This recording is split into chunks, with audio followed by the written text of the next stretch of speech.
माढ्याची जागा काय सांगते आपण पाहूयात। गेल्या अनेक काळ म्हणजे जवळपास गेले 15-20 दिवस महिनाभर माढ्याचा मतदारसंघ हा सगळ्यांच्या चर्चेमध्ये राहिलेला मतदारसंघ होता आणि त्याचं कारण होतं महाविकास आघाडी आणि महायुती दोघांकडचे सुद्धा रुसवे फुगवे।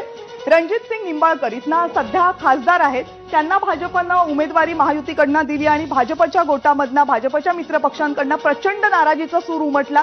रामराजे निंबाळकर आणि विजयसिंह मोहिते पाटील यांची नावं यामध्ये आघाडीवर होती। दोघांची समजूत काढण्याचा महायुतीच्या नेत्यांकडून विशेषतः देवेंद्र फडणवीसांकडून मोठा प्रयत्न झाला।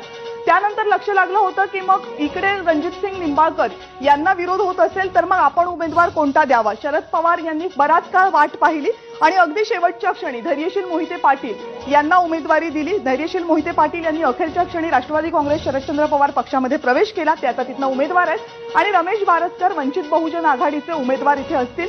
वंचित बहुजन आघाडीची या मतदारसंघामधली भूमिका सुद्धा कायमच महत्त्वाची